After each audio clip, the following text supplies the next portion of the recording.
অনেকদিন ধরে কাঁচা আম খাওয়া হয় না। আমার পিসিমার বাড়িতে তো বেশ কয়েকটা আম গাছ আছে। এখন গেলে তো কাঁচা আম কটকট করে খেতে পারতাম। আমার আবার কাঁচা আম খেতে ভালো লাগে না, দাঁতগুলো কেমন জানি শিরশির করে। তুমি না হয় তোমার পিসিমার বাড়ি থেকে ঘুরে এসো, আমি এই পুকুর পাহারা দিব। আর তুমি এই পুকুর পাহারা দেওয়া নিয়ে এতই ব্যস্ত থাকো যে কোথাও ঘুরতেও যাও না। তুই বুঝবি না রে শাকচুন্নি আমার জ্বালা। আমি যদি আমার পিসিমার বাড়ি বেড়াতে যাই আর এদিকে যদি গ্রামের মানুষগুলো আমার পুকুর থেকে মাছ চুরি করে নিয়ে যায়, তাহলে তো আমরা মাছই খেতে পারবো না। না গো পেতনি, আমি আর ঘুমাবো না। তুমি গিয়ে কিছুদিন ঘুরে এসো, তাতে তোমার মনটা ভালো হবে। তুই তো একটা বলদ, সারাদিন শুধু ঘুমাস, তোর আবার চিন্তা কিসের? হ্যাঁ গো, আমি সত্যি বলছি। তুই কি সত্যি বলছিস রে শাকচুন্নি? ঠিক আছে, আমি তাহলে গেলাম। 2 থেকে 3 দিনের মাথায় আবার ফিরে আসবো। ঠিক আছে, তবে সাবধানে যেও। হয়েছে হয়েছে, আমার কথা ছাড়। তুই আমার মাছগুলো দেখে রাখিস, কেউ যেন চুরি করে না নিয়ে যায়। এই বলে পেতনি তার পিসিমার বাড়ি চলে গেল। আর পেতনির একটা পুকুর ছিল, সেই পুকুরে অনেক মাছও ছিল। গ্রামের কেউ পেতনির পুকুরের দিকে আসার সাহস পেত না। এই পেতনির ভয়ে তো গ্রামের মানুষ পুকুরে নামা তো দূরের কথা, পুকুর দিকে উকিও দেয় না। যাই হোক, আমি এখন আরামে 2 দিন ঘুমোতে পারবো। আহা, কতদিন পর আমার পিসিমার বাড়িতে আসলাম। আমি বেঁচে থাকলে তো গাছের সব আম পেড়ে পিসিমা আমাকে আচার বানিয়ে খাওয়াতো। এখন কি আর সে কপাল আছে? যাই, আম গাছের কাছে যাই। তারপর পেতনি আম গাছের কাছে গিয়ে দেখল যে গাছে কাঁচা কাঁচা অনেক আম ধরে আছে। পেতনি তার ক্লান্ত শরীর নিয়ে সেই আম গাছের নিচে ছায়া পেতে সেখানেই ঘুমিয়ে পড়ল। মা, আমরা কি আগে এই গ্রামে থাকতাম? হ্যাঁ রে মানুরি, তোর বাবা মারা যাওয়ার আগে আমরা সবাই এই গ্রামেই থাকতাম। তারপর তোর বাবা মারা যাওয়ার পর থেকে তোর মামা বাড়িতে থাকতাম। যাই বলো মা, গ্রামটা কিন্তু অনেক সুন্দর, আমার অনেক ভালো লাগলো। হ্যাঁ, এই গ্রামের প্রতি তোর টান তো থাকবেই, জন্মস্থান বলে কথা। এবার নে, তাড়াতাড়ি পা চালা তো দেখি।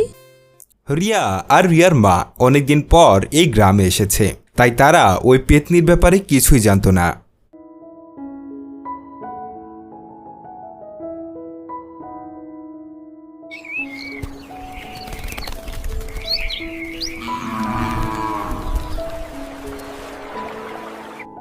তার পরের দিন সকালে রিয়া একা একা সেই গ্রামটা ঘুরে দেখছিল আর মনে মনে ভাবছিল যে এই গ্রাম ছেড়ে আর শহরে সে যাবে না। তারপর রিয়া সেই পুকুর পাড়ে পৌঁছে গেল।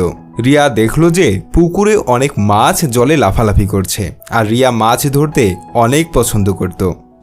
এই পুকুরে তো দেখি অনেক মাছ লাফালাফি করছে, কয়েকটা মাছ যদি ধরতে পারি তাহলে বেশ ভালো হবে। আর ওদিকে শাকচুন্নি গাছের ডালে ঘুমাচ্ছিল। রিয়া একটা বড়শি নিয়ে এসে পুকুরে মাছ ধরতে শুরু করে দিল। শাকচুন্নি যে কি করছে কে জানে, একটু ঘুরতে এসেও শান্তি নেই। মাথার মধ্যে এত চিন্তা নিয়ে কি শান্তিতে থাকা যায়? আমার মনটা কেমন জানি রাখছে। না, আর বেশি দিন থাকা যাবে না। ওই শাকচুন্নিকে দিয়ে ভরসা নেই, আজ বাদে কাল ঠিকই চলে যাব। আর ওদিকে রিয়া অনেকগুলো মাছ ধরে বাড়ি চলে গেল। কিছুক্ষণ পর শাকচুন্নি ঘুম থেকে উঠল। কেমন জানি মানুষের গন্ধ পাচ্ছি, আর পুকুরে তো মাছ লাফালাফি করতেও দেখা যাচ্ছে না। না, কেমন জানি মানুষের গন্ধ পাচ্ছি, আর এদিকে তো কোনো মানুষজনও আসে না। ধুর, এটা মনে হয় আমার মনের ভুল। মা, এই দেখো, পুকুর থেকে কতগুলো মাছ ধরে এনেছি। এই মাছগুলো দিয়ে আজকের খাওয়াটা বেশ ভালোই হবে। বাহ রিয়া, অনেক ভালো কাজ করেছিস। তোর দেখি এই মাছ ধরার অভ্যাসটা এখনো গেল না। আসলে মা, মাছ ধরতে আমার অনেক ভালো লাগে।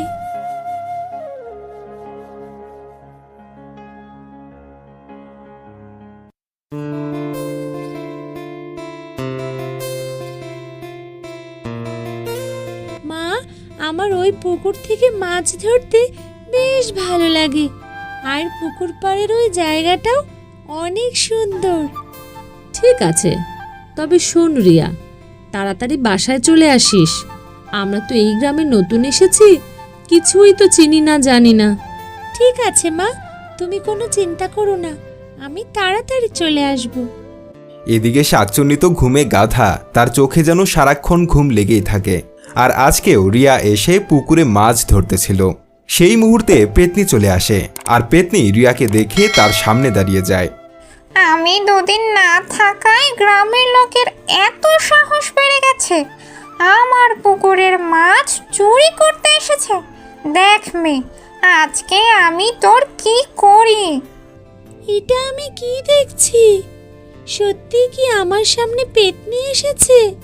তোর সাহস কত বড়, তুই আমার পুকুরে চলে এসেছিস মাছ ধরতে। আমাকে ক্ষমা করে দাও পেতনি, আমি আর তোমার পুকুরে মাছ ধরতে আসবো না। আমার অনেক বড় ভুল হয়ে গেছে। বললেই হলো, তোকে কি আমি এমনি এমনি ছেড়ে দেব ভেবেছিস? শাকচুন্নি, এই শাকচুন্নি, কোথায় আবার গিয়ে মরলি? পেতনির ডাক শুনে শাকচুন্নি ভয় পেয়ে ঘুম থেকে উঠল। পেতনির গলা মনে হচ্ছে এই সেরেছে, চলে এলো নাকি?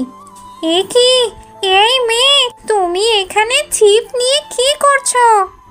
আমি দুদিন থেকে তোমাদের পুকুর থেকে মাছ ধরছিলাম। আমি জানতাম না যে এটা তোমাদের পুকুর। আর বড় কথা হলো, আমি এই গ্রামে নতুন এসেছি। কিরে শাকচুন্নি, কি বলে এই মেয়ে? সে নাকি 2 দিন থেকে মাছ ধরে নিয়ে যাচ্ছে। তাহলে তুই কি করছিলি? তোকে আমি কিসের জন্য রেখে গিয়েছিলাম? আমি তো বুঝতে পারিনি গো পেতনি, আমার ভুল হয়ে গেছে। ঠিক আছে, আমি এখন থেকে কম ঘুমাবো গো। আমাকে যেতে দাও প্লিজ। আমি আর কোনো দিন তোমাদের পুকুরের আশেপাশেও আসবো না। ঠিক আছে, তুই এই গ্রামে নতুন এসেছিস বলে তোকে ছেড়ে দিলাম, না হলে বুঝতি তোর কি হাল করতাম আমি। তাড়াতাড়ি ভাগ এখান থেকে। তোকে দিয়ে কোনো কাজই হয় না, অপদার্থ একটা। এখনই তো আমার সর্বনাশ হয়ে যেত।